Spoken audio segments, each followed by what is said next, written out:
Let us all welcome Deputy Minority Leader Risa Hontiveros. Hi, ma'am. Good morning. Hi, Miss Ellie, at magandang umaga po sa inyong lahat.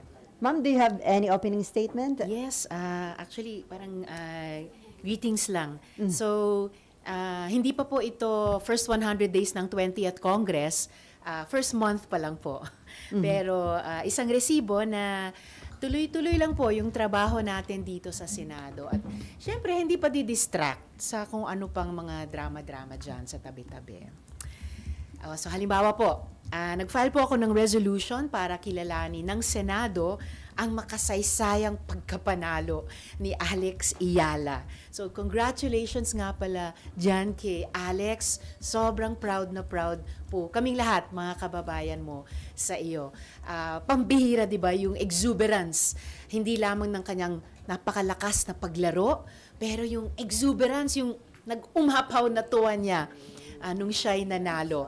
At nagawa pa niyang viral globally ang isang piling-piling kasabihan nating mga Pilipino.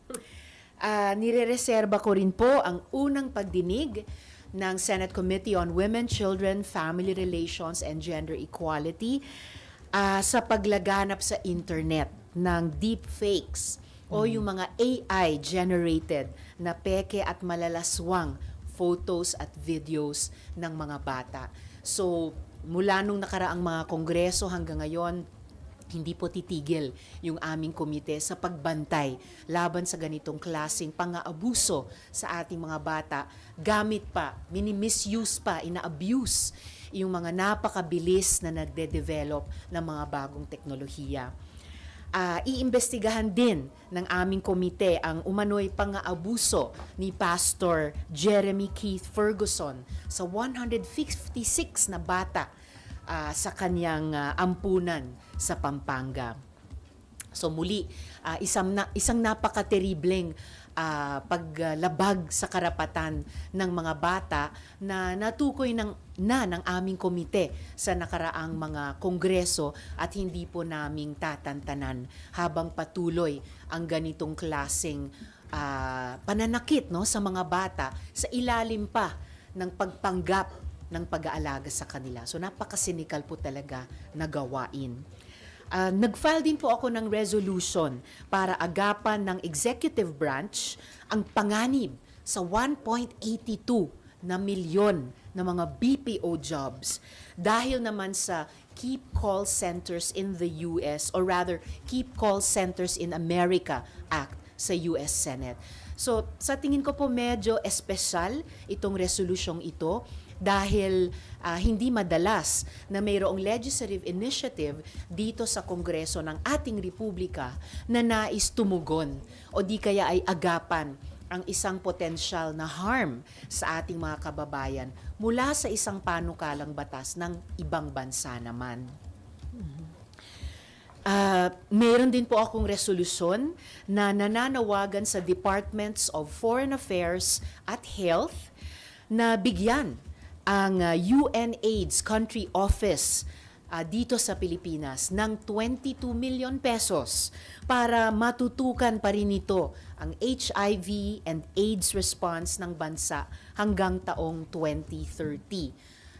Alam naman po natin ang mga ulat ng Department of Health at pati ng World Health Organization na patuloy na tumataas ang incidence ng HIV at AIDS dito sa ating bansa sa kabila ng mga ambisyosong targets natin na sa halip ay mapababa ito at gawa ng defunding ng iba't ibang mga international institutions dahil sa pagkilos ng gobyerno ng ibang bansa nalagay sa alanganin yung essential na trabaho ng UNAIDS Country Office dito sa Pilipinas na sa napakaliit lamang na halaga kumpara halimbawa sa kabuoang general appropriations ng ating gobyerno, masasalo pa rin ito ng DOH at DFA.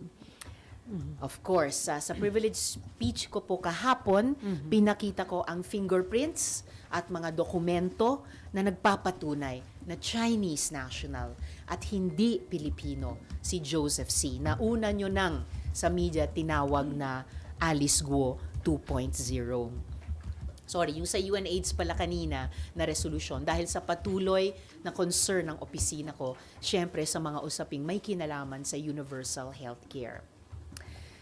Sa interpellation ko naman, kahapon sa privilege speech ni Senator Ping, lumabas ang sabuatan o yung tawag ni Senator Ping na collusion ng ilang opisyal sa kontrobersyal na flood control projects. So, baka simula pa lang ito ng counter-collusion kung nagkakaroon ng nakaraang mga taon ng collusion sa pagitan ng mga contractors, ng ilang mga opisyal at kawani ng DPWH, ng mga dapat na regulators magche-check and balance sa implementasyon ng mga flood control at ibang infrastructure projects at kolusyon ng ilang mga politiko.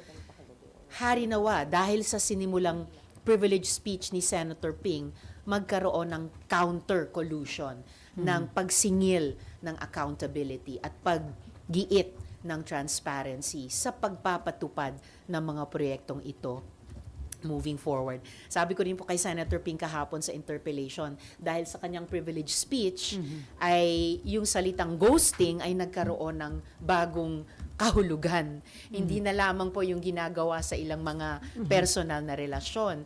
Pero dito, sa flood control scam, gino-ghost pala nung mga gumagawa ng krimeng ito ang ating mga kababayan na nagbabayad para sa kaligtasan laban sa baha sa pamamagitan ng ating mga buwis.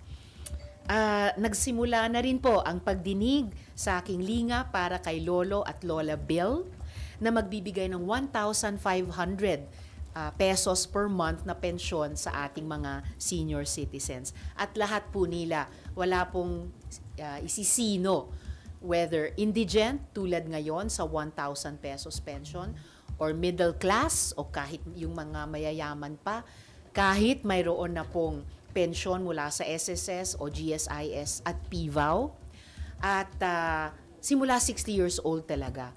Hindi po hihintayin na 65 years old. Kaya universal na social pension at mas mataas ng konti para sa talaga namang pamahal ng pamahal na pang-araw-araw na gastusin ng ating mga senior citizens.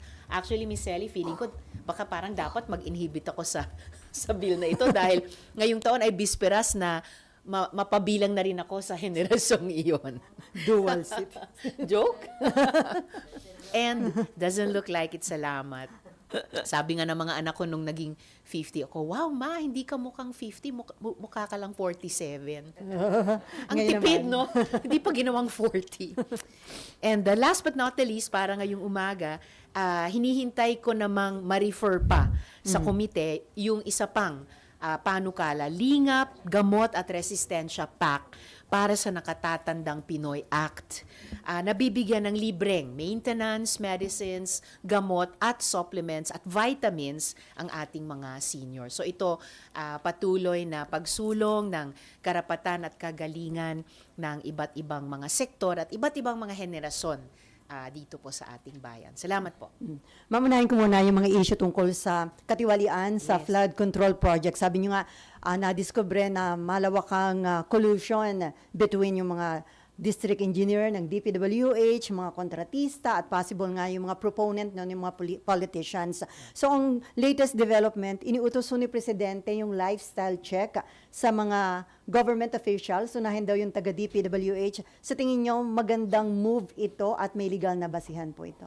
Siguro naman may legal na basihan dahil nagawa na po ito dati sa ilang mga sandali na naging napaka-sensitive sa publiko, yung parang sabi nung iba unexplained wealth o di kaya conspicuous consumption sa lifestyle. And kami lahat naman po na nagtatrabaho sa gobyerno ay nasa ilalim ng utos ng batas na 'di ba, to live simple lifestyles.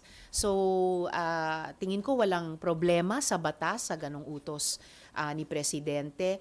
Siguro ang unang tanong lang ay sino ang magsasagawa. Pero in a way, administrative or implementation matter na lamang po iyon. So, ma'am, hindi covered ang mga lawmakers dito sa utos na ito ng Pangulo?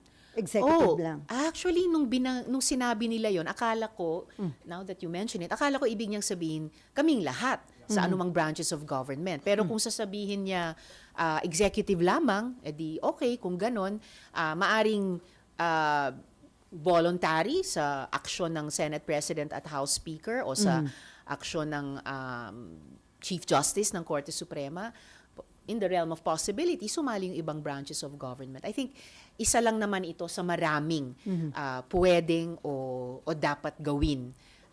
Alang-alang sa pagpapakita ng good faith sa ating publiko, lalo na't ngayong panahon na ang tindi muli ng issue ng korupsyon, lalo na dahil dito sa flood control projects at pwedeng iugnay sa iba pa. So ma'am, kung hindi covered ang legislatura ng order ni Presidente, yun nga, sabi niyo dapat mag-volunteer na lang, magkusa yung mga ilang lawmakers na magpa-lifestyle check, considering na may mga insinuation na yung mga proponent, na mga politiko, dun sa ilang mga questionable nga flood control projects. Well, gaya ng nabanggit ko, wala namang nagpipigil sa amin na gawin iyon. At yun na nga, kung iutos din or i-anunsyo din ng dalawang pinuno, ng dalawang kapulungan, wala namang problema siguro na kaming lahat ay sumali dyan.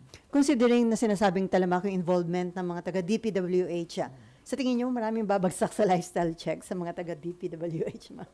Tingnan na lang natin. Ang lifestyle check naman ay supposedly isang objective na pag-check, yun na nga sa lifestyle ng mga tao. So, tingnan natin kung sino ang papasa o kung sino ang lalagpak dyan. Sabi ni Minority Leader Soto, pati daw ho asawa ng mga government official isama na sa lifestyle check. O yan, edi nangunguna na nga si Minority Leader kahit kay Senate President na hindi lamang magpakita ng at sa Senate Electoral Tribunal na sinabi ni Senator Ping at ako'y sumasang-ayon, isang tanda talaga ng isang pinuno.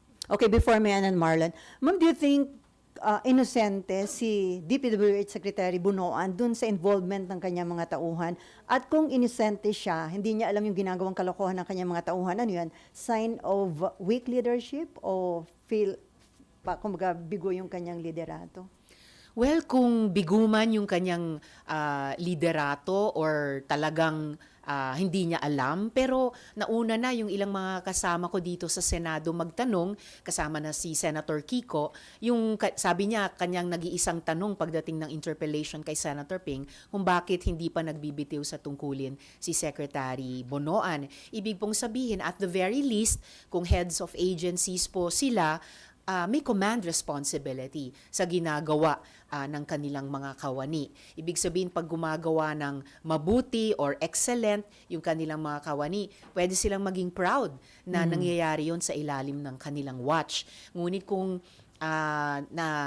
sabwat o suspected ang kanilang mga kawani sa anumang kamalian o kakulangan, at the very least, hindi po ba may prinsipyo talaga ng command responsibility dyan? Okay, Mayan? Ma'am, sorry to ask kasi based on sa kay Senping, yung lawmakers yung pinakamalaking kickback, di ba? 20 to 25%. Di ba mas mainam na ang utos ng Pangulo? Kasama po talaga yung lawmakers kesa mag-volunteer lang po. Gaya ng nabanggit ko nga, walang problema na matuloy po yon.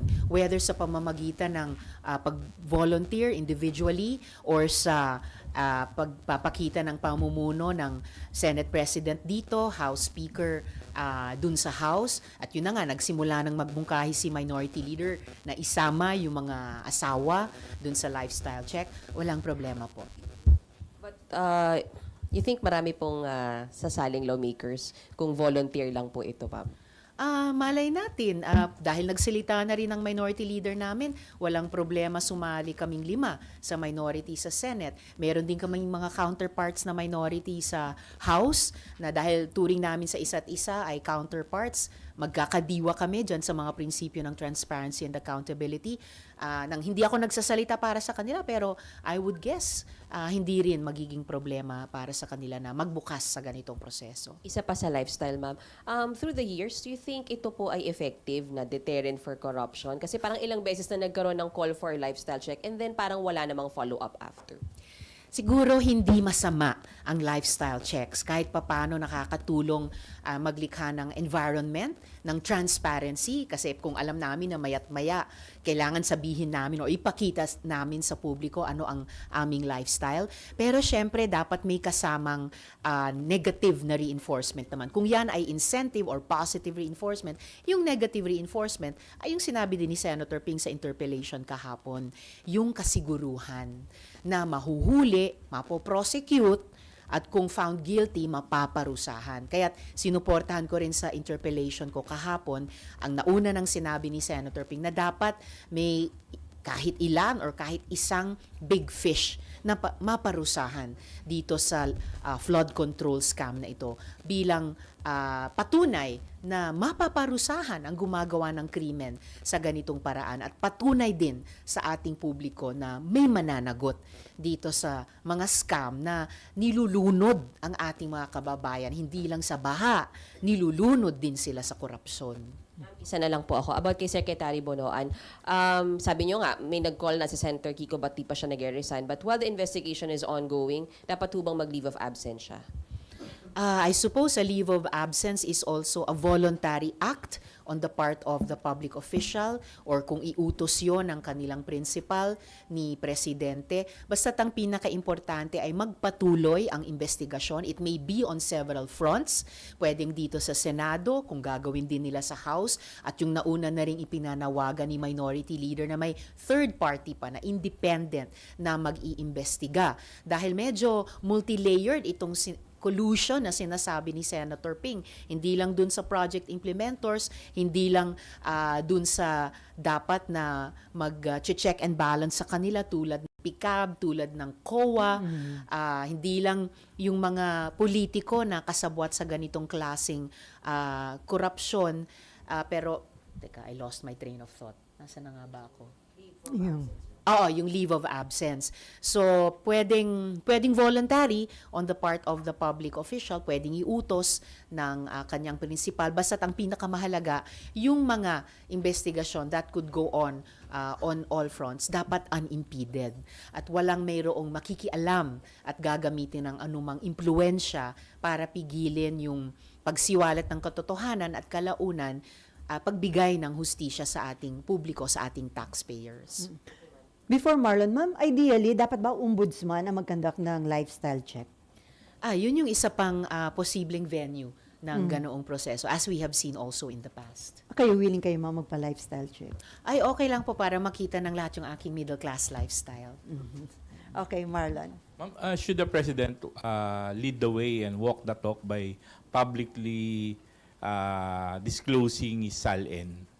Oh, I suppose nung sinabi ni Presidente na magpa-lifestyle check at kahit limitado lang yun sa executive sa simula, I presume sinasabi niya ang sarili niya.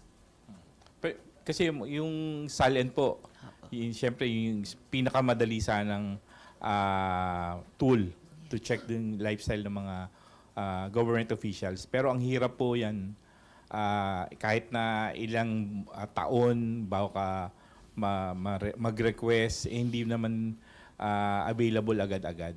Hindi dapat ganon dahil ang SALN ay kinilalang public document at covered ng prinsipyo ng Freedom of Information.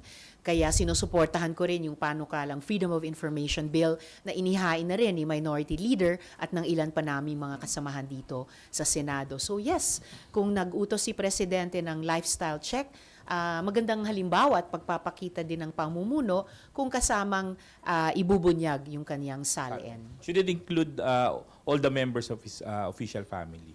Yung Well, cabinet members? following on the principle dun sa mungkahi ni Minority Leader na isama na sa lifestyle check ang asawa, posibleng voluntarily din i-expand sa mga miyembro ng pamilya. Will you be willing to be the first senator or member of the legislative body to make available publicly yung SALN po ninyo? Willing akong gawin yon. Mas willing pa nga kung sama-sama kami sa minority para ipakita na collective responsibility ito. Individually namin gagawin as part of a collective, whether yung minority sa Senate or yung buong Senado. Dahil tingin ko hindi lang naman ako mag-isa ay willing. Nagsimula nang magsalita tungkol doon. Unang-una na yung minority leader ko. Ma'am, na-address na ba yung concern ni Senator Ping last night na magsasabay on Monday yung briefing ng DBCC at itong investigation ng Blue Ribbon sa flood control issues? Yun na nga eh. Nung binanggit yun ni nung binanggit yun ni Senator Ping nung interpellation sa kanyang privilege speech, hindi lang kami sa minority ang napansin kong tumatango, pati yung ilang mga kasamahan sa majority. And sinabi nga ni Senator Ping at ito'y sinigundahan ni Minority Leader, napaka-importante. No? Pareho yung briefing ng DBCC dahil magsisimula na yung napaka-importante at dahil sa context ng panahon ngayon, napaka-urgent na budget process dito sa Senado. Pero napaka-importante at urgent din yung tinatalakay ng Senate Blue Ribbon Committee. Kaya kami po'y nanawagan talaga na huwag namang pagsabayin yung dalawang hearing na iyon. So ma'am, wala pang sagot kung Meron na ba? i-reschedule. Wala pa. Sa Monday na yun eh. Parehong sa Lunes, pero wala pa yatang anunsyo kung mag-iiba ng oras. Meron na ba, Legis? Wala pa. Wala no? pa. So, unfortunately, at this point, magsasabay pa rin iyon. Ayaw po sana namin ng ganun para pareho naming matutukan at mabigyan ng pangunahing pansin. Any related question? Tungkol na tayo dito doon sa privilege speech niyo, ma'am, about Yes po. Joseph C. Apo. na nabigyan nga ng Filipino citizenship. So it means, ma'am, kahit nagkaroon na kayo ng investigation tungkol doon kay dating Mayor Alice Guo, tuloy pa rin ang ganitong pag-i-issue ng Filipino citizenship sa mga dayuhan? O itong mga nauna na na-issuehan? Nauna man or nahuli sa kaso ni Guo Huaping o Alice Guo, ibig sabihin, hindi nag-iisa si Guo Huaping sa napakinabangan na samantalahang ganyang proseso. Dahil kahit may sinasabi si Joseph C. na, nakapag-pronounce naman na noon tungkol sa citizenship ko. Actually, hindi rin yan accurate. Sinabi lamang noon na pwede siyang pumunta sa China. Walang final na declaration sa kanyang citizenship. At lalo na nung may supervening event sa pagitan nung naunang kasong iyon at yun ngayon, napag-alaman namin na mayroon siyang ACR, Alien Certificate of Registration, na nagpapatunay sa sarili niyang submission na siya ay Chinese national. Kaya't kinailangan niyang pakinabangan ang isa pang batas na makakuha ng Filipino citizenship but later in life. At visual proof pa yung fingerprints nung Joseph C. sa kanyang passport, Philippine passport, ay parehong-pareho dun sa fingerprints nung kanyang ACR sa pangalang Chen Zhongzhen. Iba pa yung pagkakilanlan sa kanya dun sa mga Chinese business organizations na lumalabas sa mga Chinese websites yung pangalang Xi Zhenzhong. So may at least dalawang dokumento, at least dalawang sites na kinikilala siya bilang Chinese national. Bago pa niya nakuha sa suspetyoso na ngayong mga proseso yung passport bilang di umanong Pilipinong si Joseph C. Pero ano yun, sa initial info nyo, pareho lang yung dinaanan na proseso nitong si Joseph C. at si Alice Guo para makakuha ng Filipino citizenship, at the same din po ba yung mga government agencies na involved sa pag-i-issue ng Filipino citizenship? Yan ay isang pangunahing tanong namin ngayon. Sino ang dapat managot? Kasi may dapat managot. Yun ba ay yung local civil registrar lamang o yun ay yung Philippine Statistical Authority? But mukhang parehong proseso ang dinaanan ni Joseph C. aka Chen Zhongzhen aka Xi Zhenzhong, tulad ng dinaanan ni Guo Huaping. So, tatawagin ang PSA at ang local civil registrar para bigyan ng linaw ito. Dahil hindi pwedeng mayat-maya nilulusutan tayo sa ating mga papeles, nilulusutan tayo sa ating mga institusyon, dahil pag yan ay nangyayari, nalulusutan talaga tayo, pati sa ating pambansang soberanya. At dun sa isa pang anggulo nitong Joseph C. mystery, pati yung pambansang seguridad ay nalalagay sa alanganin. Engage ba siya sa possible na pang-espiya sa ating bansa? Kaya kami nag-alala kung engage ba siya sa posibleng pag-espiya dahil nalaman ng opisina ko na nakapag-miyembro pa siya sa Philippine Coast Guard Auxiliary noong 2018. At hindi lamang yon, ang bilis niyang nakapasok. Itong PCG Auxiliary ay NGO. Siya po ay binuo para magbigay ng support function sa operations ng Philippine Coast Guard. Pero hindi po ito parang open door lang sa lahat. Kahit sino ay pwedeng mag-walk-in, mag-volunteer. Hindi. Heavily vetted po yung nakakapag-miyembro dito. Pero itong si Joseph C., parang ang dali lang nakapasok. Yung iba nga natin mga kababayan na gustong mag-miyembro sa PCG Auxiliary, yung iba sa kanila taon nang hinihintay bago sila matanggap sa application process na iyan. At hindi lang natanggap si Joseph C., siya pa ay nabigyan ng mataas na ranggo na Auxiliary Commodore. Imagine. At nabilang siya sa isang grupo sa loob na sinasabi, parang special pa ang pangalan ay Executive Squadron, kung ano man yun. So, at ang PCG, alam po natin, kasama ng Philippine Navy, ang siyang mga, at kasama ng BFAR, ay siyang mga ahensya ng ating gobyerno at ang PCG at ang Philippine Navy Uniformed Services, Philippine Navy Armed Service, ito ang naatasan para bantayan ang ating seguridad, lalo na sa West Philippine Sea. Tapos may nakapasok na isang Joseph C. na ngayon nalaman natin ay actually Chinese national. So talagang nabanggit pa namin siya at napag-usapan sa pagdinig kahapon ng Senate Committee on National Defense sa pagdinig ng mga anti-espionage bill. So yes, concerned po itong si Joseph C. sa pagpasok sa PCG Auxiliary dahil may kinalaman, posible sa ating pambansang seguridad. So ma'am, ngayon kaya yung PCGA, may mga dayuhan pa rin na miyembro? Well, nabanggit ko nga po sa privilege speech kahapon na noong 2024, nakaraang taon, si PCG Commandant Gavan ay nagtanggal na ng 35 or 36 na mga PCG auxiliary members na napag-alaman nilang mga Chinese nationals pala.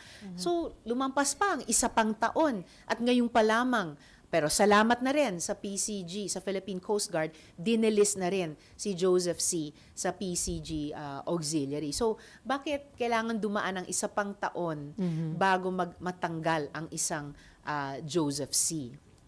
Ano mo, may mga binibigay bang tulong or ano kayo? Well, nabanggit ko rin po sa privilege speech, itong si Joseph C. ay nag-donate ng mga troso, mga timber, lumber sa Philippine Coast Guard at apparently mula sa kanyang mining business doon sa Palawan. Dahil syempre, nagpuputol sila ng puno doon para makapagmina. Itong pagmimina ni Joseph C. ay isa pang problematikong aspeto ng kanyang pagkatao dahil yung kanyang kumpanya, ang Global Ferro-Nickel Holdings Incorporated, ay lead exporter ng raw nickel mula dito sa Pilipinas papunta sa China at papunta sa kanyang smelting plant doon na ang kumpanya ay may pangalang Guangdong Century Tsingshan Nickel Industry Company. So, paano makikinabang ang ekonomiya nating mga Pilipino kung yung nickel natin dito minimina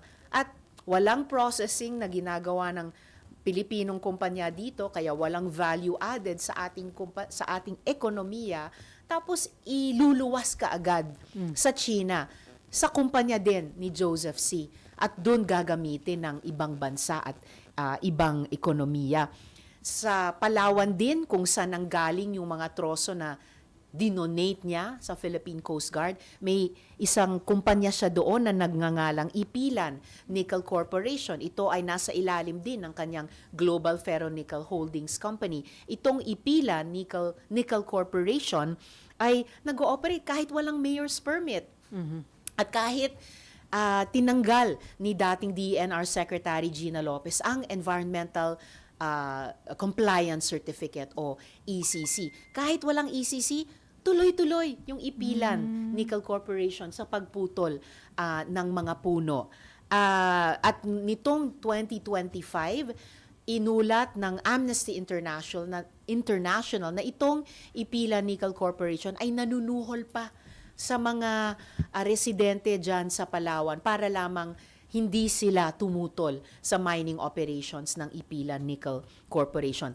Kahit sa Surigao del Norte, umabot itong si Joseph C., yung kumpanya doon, nagngangalang Platinum Group Metals Corporation, iniimbestigahan na ng Mines and Geosciences Bureau ng DENR dahil sa siltation at pollution. At pati ang NBI, ang National Bureau of Investigation, ay pinapakasuhan na yung mga opisyal niyang Platinum Group Metals Corporation dahil sa kanilang wrong mining practices. So mukhang ang tatak Joseph C. ay yung ganitong unsafe mining practices. So ma'am, unethical at may violations ba yung pagtanggap ng PCG ng mga donations from C, Joseph C? Hindi ko pa alam kung may ganoong aspeto dahil sa ngayon, ang talagang nire-research pa namin at iimbestigahan sa Senate Committee on Women at gustong singilin ng accountability ay yung mga kumpanya ni Joseph C. na kung ano-anong wrong mining practices sa iba't ibang bahagi dito ng ating bansa. Okay, Mayan, and then si Marlon, and then Amor, and then Hannah. Ma'am, kung totoong Chinese siya, pwede po siya mag-operate ng mining company?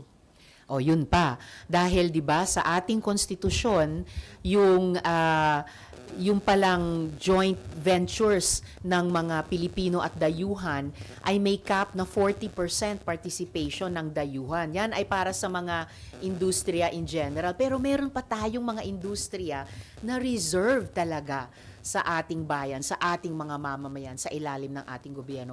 Kasama pa rin doon ang pagmimina. Hindi pa rin po nagbabago ang batas dyan. So kung Chinese nga siya, ma'am, hindi siya pwedeng magkaroon ng mining company all on his own? That's right. Opo. Okay. And then, ma'am, follow-up lang, may hinala kayo na espiya po siya. Can we say that? May malalim na pangamba na yun na nga, baka tama yung bansag ninyo sa media sa kanya nung una na Alice Guo 2.0, na naalala nyo si Guo Huaping ay tinuring ng National Security Council na agent of influence. So dahil sa mga nakita naming links ni Joseph sa Philippine Silk Road Chamber of Commerce and Industry na may links naman sa Chinese Communist Party at sa Belt and Road Initiative, nangangamba kami at aming iimbestigahan, no, kung siya rin po ay may kinalaman sa espionage o sa pag-iispiya dito sa ating bansa. Ma'am, last na naguluhan lang po. Chinese po siyang pinanganak pero Filipino citizen na po siya ngayon. Yun ba yung dahil may passport na siyang Filipino passport? At kiniklaim niya na Pilipino talaga siya. At bukod sa iba-ibang mga datos sa date of birth, sa place of birth, dahil napag-alaman namin na siya talaga ay ipinanganak sa Fujian Province. May particular na town doon, Donghua town or city sa Fujian Province sa China. Iba-iba kasing datos ang nakapasok sa kanyang di umanong birth certificate at yung kanyang passport at yung kanyang ACR ID number. So, may mga sinasabing siya ay pumunta dito nung 17 taong gulang lamang siya. Ito yung lumalabas sa sarili niyang mga declarations at lumalabas sa mga Chinese websites na ipinagmamalaki yung kanyang pagtatagumpay na nung nagtagumpay na daw siya dito sa Pilipinas, hindi daw niya nalilimutang umuwi at mag-ambag at magbahagi ng kanyang yaman sa kanyang hometown dyan sa Donghua. But based on your research, until now, Chinese po siya? Ngayon po yung aming hinala. Okay, Marlon, and then after Marlon, Amor, Hannah, and then the one sitting, Mary, and then Danielle. Ma'am, do you have Yes. information kung BFF ba nito ni Joseph C? Yung mga BFF din ni dating Pangulong Duterte kasi yung Philippine Silk Road would appear, ito rin yung same group ni Michael Yang. That's right. Wala pa kaming ebidensya tungkol doon kung BFF nga niya si Duterte o yung mga business associates ni Duterte. Pero aming i-research din yon dahil may mga common interests, particular yung Belt and Road Initiative dito sa Pilipinas. And would that raise a red flag since yung, from what I understand, yung Philippine Silk Road group, yun yung ang nagtatag nun, mga Chinese businessmen who are based here in the country.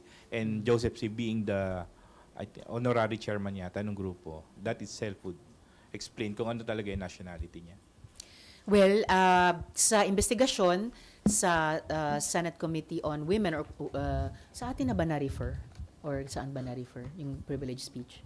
Kasi pending pa. Sorry. Okay. Sa investigasyon dun sa privilege speech ko, i-determine namin kung ano nga ba yung kanyang nationality, ano ba yung provenance nung kiniklaim niyang Filipino citizenship, at paano niya sa tama o sa mali ginamit ito. Sorry, ano yung second part ng tanong mo?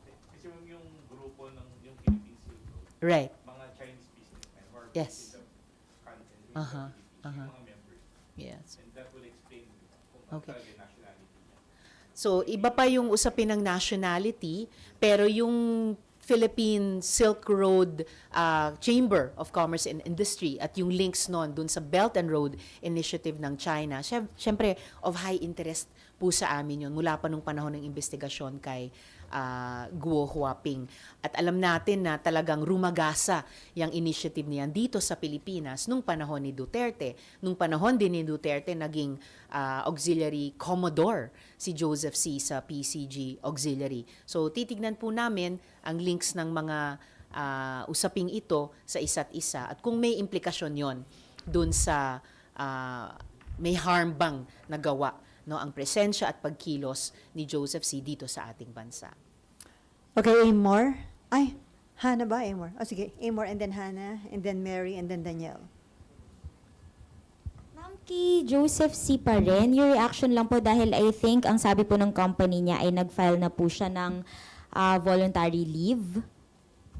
Voluntary. Si Joseph C. po, nag-leave po siya from the company. Your reaction lang po. Well, Yung FNI. So nag-leave sa Ferronickel Holdings Incorporated. Well, ang leave naman ay maaring personal lang yung dahilan.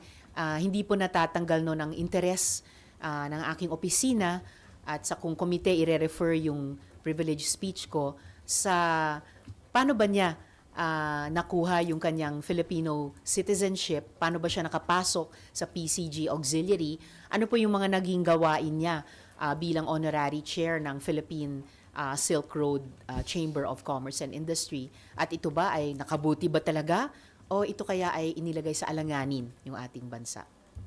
Ma'am, he is a big name in the mining industry and nabanggit nyo nga po, meron pong mga na-flag na possible violations dun sa mining practices niya. Do you think meron pong cohorts or nagpo-protect sa kanya na government officials kaya po siya nakarating dun sa ganong posisyon despite all these red flags? Well, speaking of government officials, tinanggalan nga siya ni dating DENR Secretary Gina Lopez ng ECC doon sa mining site nila sa Palawan. And yet, nagpatuloy pa rin sa operations ang mining company ni Joseph C. At kahit wala pang mayor's permit, at ngayon nga nakatawag pansin ng MGB at ng NBI yung operations niya doon. So, kung meron mang nagprotekta sa kanya noon o nagpoprotekta ngayon, pero nakakatawag din siya ng negative attention ng ating mga government officials from the national to the local levels na isinasawalang bahala niya. Hindi dapat yan payagan ng gobyerno natin. So you think meron nga po or isa yun at least sa mga dapat tingnan hukayan dun sa investigation? Maaring tignan yon at kahit yung opinion sa mining industry, I hope in fact they would look favorably dun sa nabanggit ko rin sa privilege speech na dapat kung magmimina dito sa atin, manatili sa atin yung mga mineral dito iproseso, no, para mag-value added, para mag-generate ng trabaho para sa ating mga kababayan. Sinubukan nga po namin sa isang nakaraang legislative process na i-ban ang export ng raw nickel, raw minerals sa ibang bansa bago maproseso dito, ma-value added, maka-generate ng trabaho. Unfortunately, hindi ganon yung version ng batas na naipasa. Last na po on my end, balikan ko lang po yung PCGA. Nabanggit Yes. po ninyo kahapon sa hearing nung PCG captain doon na may mga foreign official, ay may mga foreign nationals talaga na nagiging bahagi ng PCGA dahil daw po nakakatulong, for example, yung mga owners ng mga boat, ng mga vessels doon po sa PCG. But you mentioned na hindi naman sila katulad ng China na merong dispute with the Philippines. So do you think na kapag Chinese national talaga dapat banned or hindi payagan pumasok sa PCGA? I wouldn't go that far naman. Basta higpitan naman ng PCG Auxiliary yung admission process nila, and be extra, kung hindi ban, be extra careful, lalo na sa panahon ngayon na alam naman natin yung malawak na influence operations ng China laban sa ating bansa, na pang-reinforce nila sa physical na pambubuli sa ating mga mangingisda, Coast Guard at Philippine Navy doon sa West Philippine Sea. So, dapat ang PCG Auxiliary at ang Philippine Coast Guard mismo ay extra careful sa bona fides. Hindi lang ng sino mang foreigner, dahil alam ko may mga dayuhan din namang miyembro ng PCG Auxiliary, tumutulong sila sa mga coastal cleanups at sa iba pa.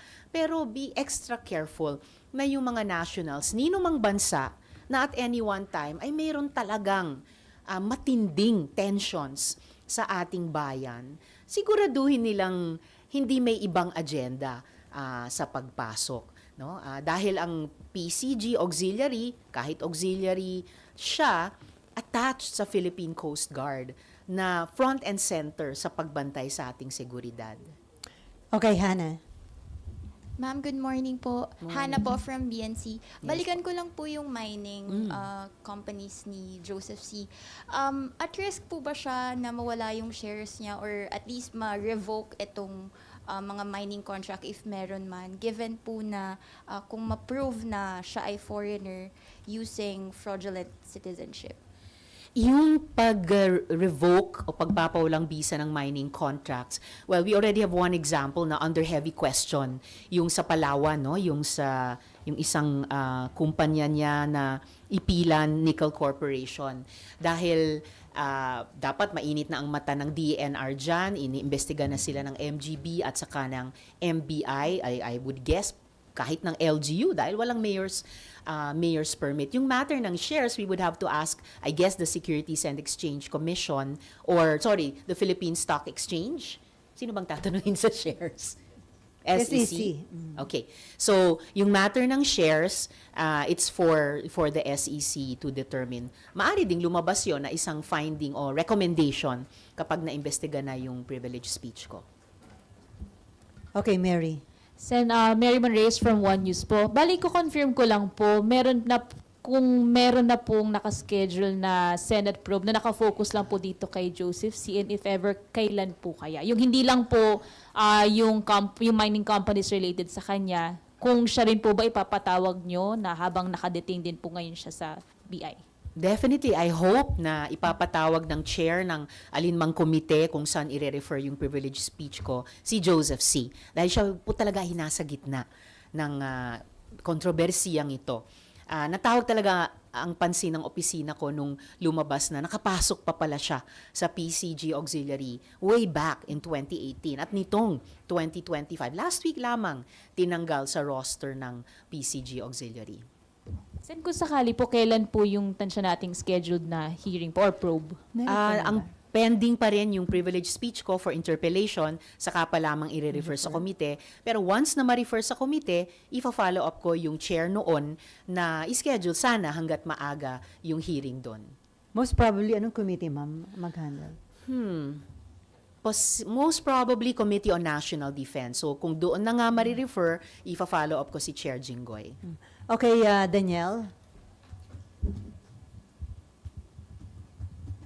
Ma'am, may nakita na po ba kayo, sa base sa investigation nyo, may nakita na po ba kayo na link itong si Joseph C. kay Alice Guo? Kasi di ba dati parang sa Al Jazeera documentary, parang nireveal doon, di ba, na parang ano sila, groups. And then, ngayon ba so far, may nakita na kayo na link nila?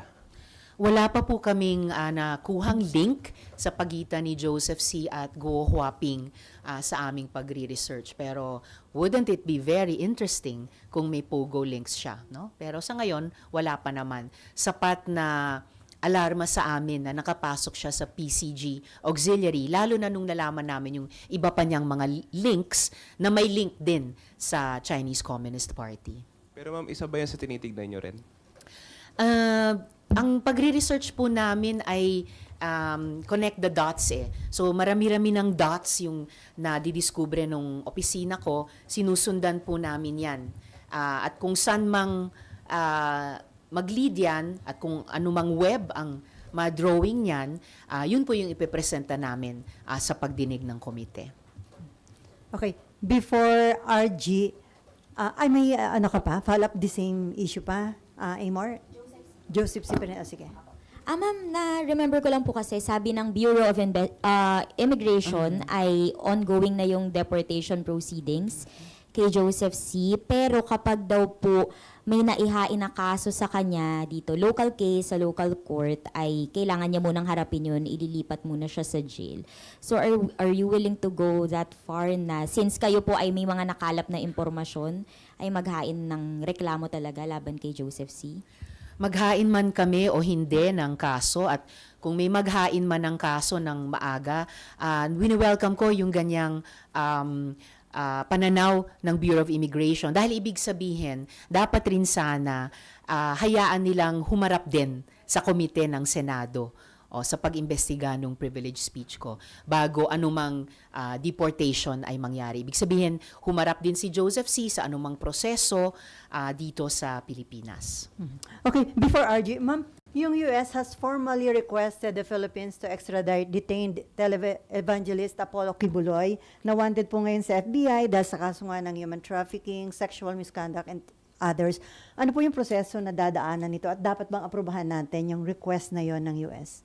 Yung pag-approve o disapprove ng request, nandun yun sa gobyerno, ibig sabihin sa executive. Opo. Naalala ko, isa pa lang sa mga unang hearing namin kay Apollo Kibuloy, naitanong na po namin yan sa DOJ. At nasabi po ng resource person ng DOJ noon, posibleng one of two processes. Dahil noon, nandun na siya si Apollo Kibuloy sa most wanted list ng US Federal Bureau of Investigation. Kaya naitanong yung extradition. At sinabi noon ng DOJ, pwedeng tapusin muna ang mga proseso dito sa Pilipinas bago kung bibigyang daan nila ang request ng US government i-extradite siya sa US. Or, sabi ng DOJ noon, pwede ring isuspend muna yung mga proseso dito at ipaharap muna siya through extradition dun sa mga proseso sa US. So, ibig sabihin, mayroong legal basis para kung pagbibigyan ng gobyerno natin ang anumang extradition request ng US. And kung ganon ang sitwasyon na mangyayari, dalawang goods ang mangyayari. Maitataguyod pa rin natin ang proseso dito sa ating bansa at mapapaharap din si Apollo Kibuloy sa kanyang mga biniktima dun sa United States. Mabibigyan din sila ng pagkakataong magkaroon ng hustisya tulad ng sinimulan natin dito sa Pilipinas para naman sa mga victim survivors niya dito sa ating bansa. So, mas maganda na isuspend muna yung proseso rito at i-extradite muna si Pastor Apollo Kibuloy? Kung yan ang maging sequence of decisions and actions ng gobyerno, it would be a positive development also. Alam natin kung paano sa buong proseso ng investigasyon dito, sinubukan talagang gamitin ni Apollo Kibuloy yung impluensya at yung resources niya dito sa Pilipinas. So kung magdesisyon ng executive na isuspend muna ang proseso dito, bigyang daan muna ang extradition sa US at pagkatapos doon, ibalik pa rin siya dito. At kung siya ay mako-convict dito, dito muna siya mag-serve ng sentence. Again, I think that would be a positive sequence of events. Okay, RG, and then Jan. Okay, mag-iiba na po ako ng topic because we got a media advisory for the filing of an ethics complaint against you this afternoon. I know it hasn't been filed, but they've already announced to the media their intention to file. So, what do you make of this ethics complaint that is going to be filed by the group of Attorney Ferdinand Topacio?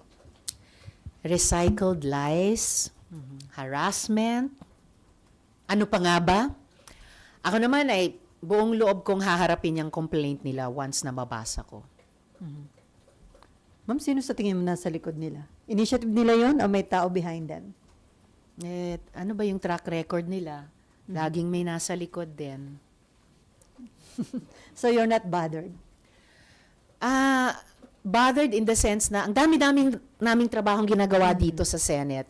May mga drama pa dyan, pero sige lang, di po kami magpapadistract dyan. Basta pagka-file nila, babasahin namin ang complaint at haharapin namin ang buong buo. Okay, si Jan, may balikan yung tungkol kay Kibuloy? Ma'am, yung sinabi nyo na legal process sa US, ano yun, trial hanggang sa conviction? Paano kung makonvict po? Sorry. Kung makonvict po, ibabalik pa rin po siya dito sa Pilipinas? Mas familiar ako sa proseso dito sa Pilipinas kaysa sa US, pero base sa sinabi noon ng DOJ nung pag-imbestiga namin kay Apollo Kibuloy, ang na-anticipate ko ay kahit bigyang daan yung extradition doon, tatapusin yung legal or judicial process doon, pero ibabalik dito para kung makonvict sila dito muna siya magse-serve ng sentence. Ganon yung kino-contemplate kong mangyayaring proseso.